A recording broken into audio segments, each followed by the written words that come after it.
नमस्कार, राज्यसभा टीवी में आपका स्वागत है। हमारे साथ हैं श्री रिशांग केसिंग जी, जो संसद के सबसे बुजुर्ग सांसद हैं। 1952 में पहली बार लोकसभा में आए थे और एक तरह से चलता फिरता इतिहास है। 4 बार आप मणिपुर के मुख्यमंत्री रहे और 3 बार लोकसभा के सदस्य और दूसरी बार राज्यसभा के सदस्य हैं। हम जानेंगे कि इतने अंतराल के बीच में कैसे बदलाव आए हैं और किस किस तरह से हमारी राजनीति बदली है। सर केसिंग साहब, आप 1952 में पहली बार इलेक्ट होकर के आए और तब से और आपके बीच में 2012 चल रहा है सर, क्या जो है चेंजेस सर आपको दिखाई पड़ा है जी? I am really privileged that I was elected in the first Lok Sabha 1952 I was then only hardly 30,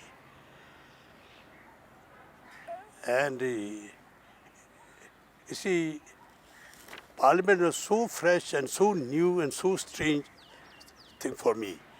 But when I entered in the Treasury bench, I saw all those important freedom struggle leaders from all parties sitting, look around, and I was just amazed, and I just think that they are the people worthy of worship also, because I highly respect them.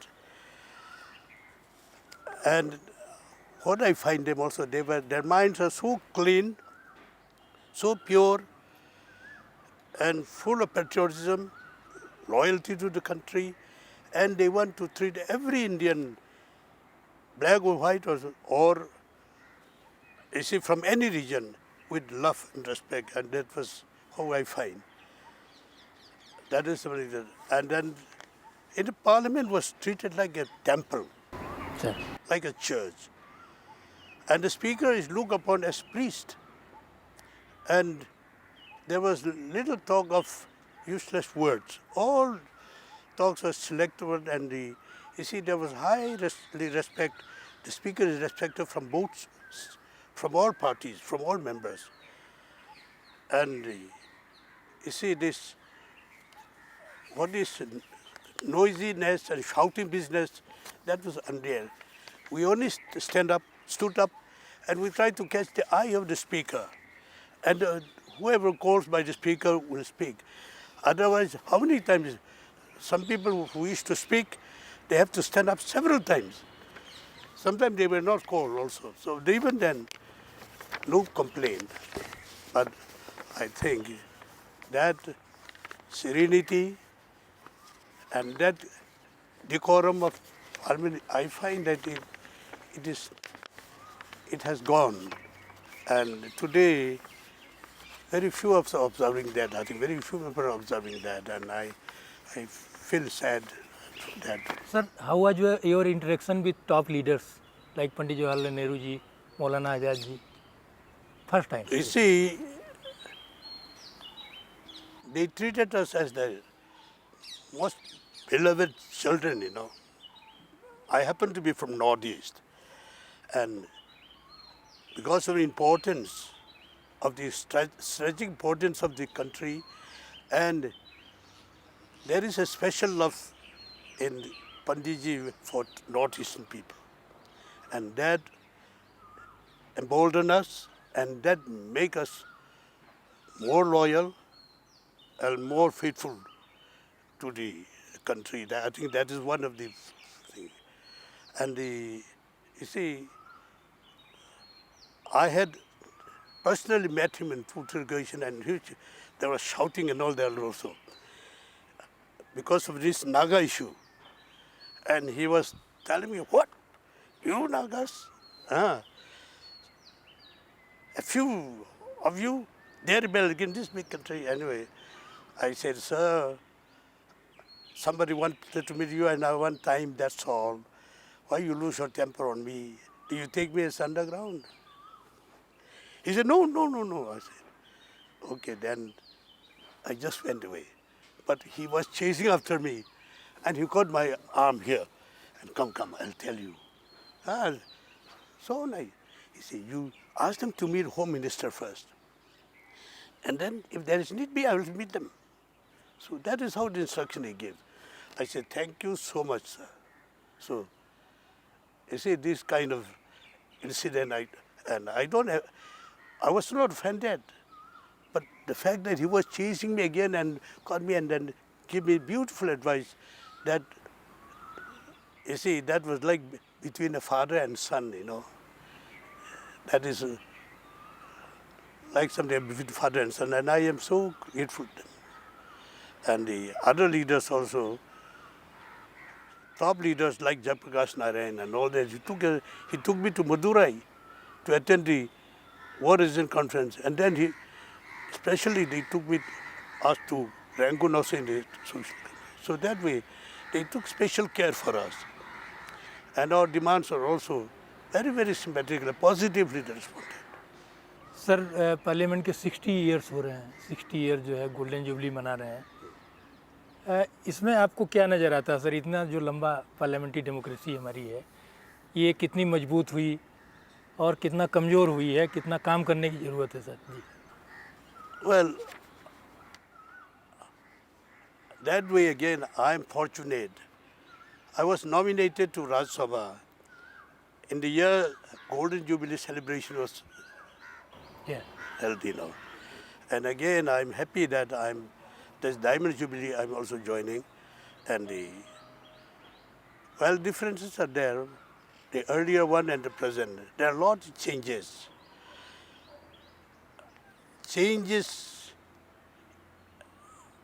What I am afraid of is the changes I see is not for the betterment of the people, betterment of the state, betterment of the society, or betterment of the democracy. If we have to amend all this, and try to improve and get back to those, as far as well, the observation of decorum, mutual respect, and all these are concerned. I think we should go back to those old people's old generations vivid, and today's, I think it is, sometimes we can't listen and we can't sit inside also, because we are not getting anything out of it. Shouting, calling around, and then adjourn and all that. So sometimes, many a time, it is quite wasteful of time also, precious time also. And many legislations to be passed were not delayed, and many matters to be discussed were also delayed like that, you know. So that, I think we should avoid it, because we are here representatives of the people, and we must very wisely, judiciously use our time and try to see that we render the best service to the nation. It is not for ourselves, but it's for the nation. That's what I mean. Sir, what is your experience of Rajya Sabha? Do you think that nowadays the level of this Rajya Sabha level is good? Rajya Debate Sabha, level, yeah, sir. it is the house of elders, and the best brains in the country and the best talents in the country are nominated.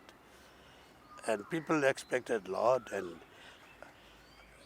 more decency and more useful service to the nation. But I think we are just like I don't know, Lok Sabha, I'm now no more in Lok Sabha, but I think we may be creating more trouble than Lok Sabha. That's what I feel. I think we must keep our seniority, and Rajya Sabha should remain as a improver of what Lok Sabha has done. And whatever lapses, whatever shortcomings are there, I think Rajya Sabha we should improve it, and the best we should leave for it, because it has to go back to Lok Sabha, and the best for the country, I think we have to do it, and I think that is within the power of Rajya Sabha, and we have to bear that in mind. That's what I feel. And as an elderly house of elders, I think we should be more sober and we should be, all this rowdyism and all this, I see we should be less shouting and all that, and more decency and decorum should be observed. And I think that is all. Sir, people say that once both houses were training center also for youngers, but now this practice is not seen. What we heard was this Rajya Sabha is the house of the elders. But today, I think political parties are sending even a very young chaps. It's a political rehabilitation or something of that kind, of someone is taking place. I think that's what I feel. That may not be good for the country. I think it should be selected people and elders and mature people. Such people, as far as possible, should be sent to. Sir, are you in favor of proper training for youngers? Yes, I think that should be in the Lok Sabha. They used to give some training. I think that is good. And in Rajya Sabha too, since many young people are there and who are inexperienced people are there, it may require also. क्या आपको लगता है sir कि जो debate का level है वो down जा रहा है और कैसे ठीक किया जा सकता है? How to improve? Well, that's, see,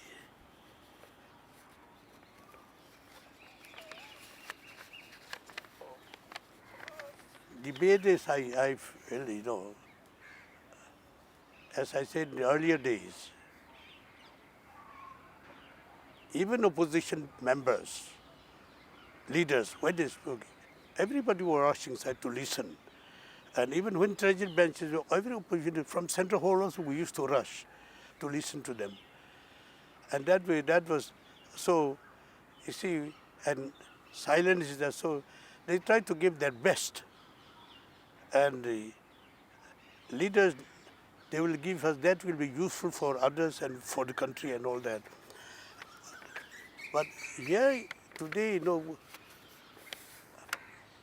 I see many people getting angry and, even, so when one is angry, we don't speak the nice things or true things also.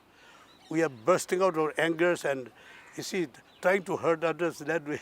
So language, so I think definitely, the standard has gone down.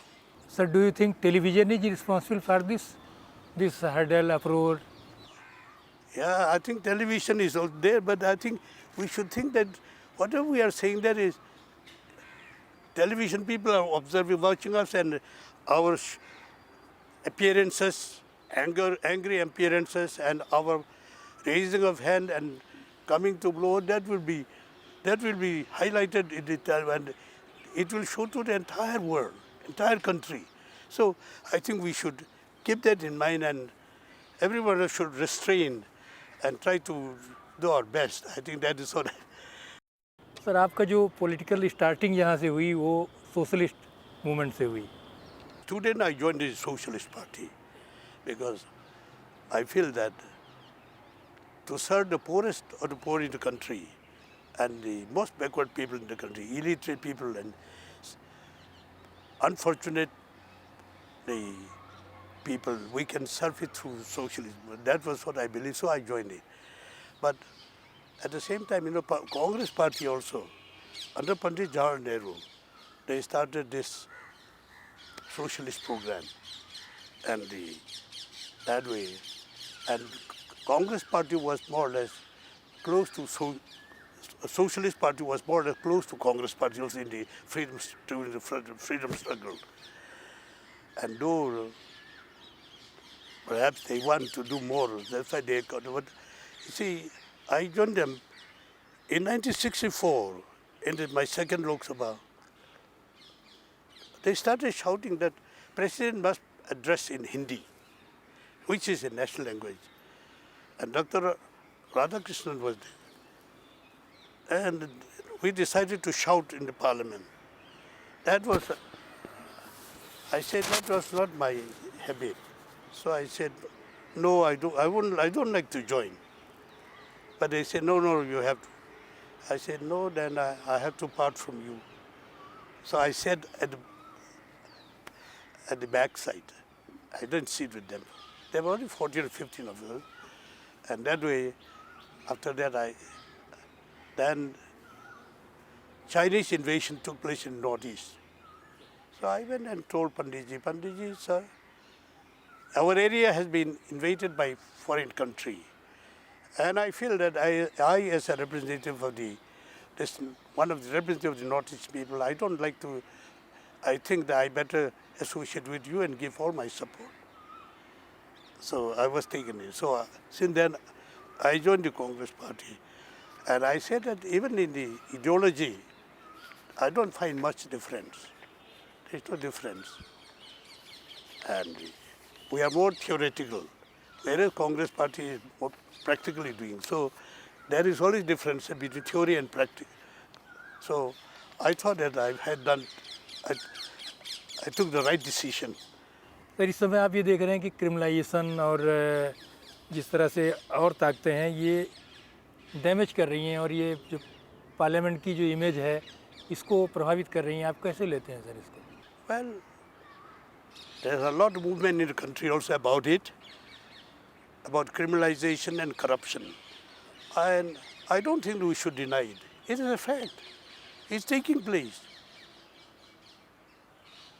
Even among the elected people, the selected people or elected people of parliament or MLA, assembly and all that, are many involving in this. And similarly, not only that, in some areas, you find these Naxalites and terror extremists in Northeast. There are people who have connection with all this. So, it is a fact. And I don't think with this kind of things, we will be able to serve the country. It is a disservice to the country, and I may say that we are becoming the enemy of the country also, of the society and the country and the nation. Because today, by criminalization and by corruption, people are suffering more because we are taking away their share. We are eating away their beneficiary schemes. And instead of developing much more by corruption, we are decreasing the volume of this achievement also. So that way we become that, and then all this connecting with the criminalization, all this connecting with the insurgency, all that is anti-national, I think. I feel that way. So we are becoming more anti-national. While we say that we are Indian, we are loyal. By our reaction, sir आपने जो parliament के both houses हैं उनके अलावा assembly को भी देखा, आप चीफ मिनिस्टर भी रहे, आप इन सारी चीज़ों में जो सर एक डेमोक्रेटिक सेटअप है कंट्री का, उसमें कैसा चेंजेज आप फील कर रहे हैं sir? well, I am happy that we have parliament, assembly, and we are considered to be the largest democratic country in the world. That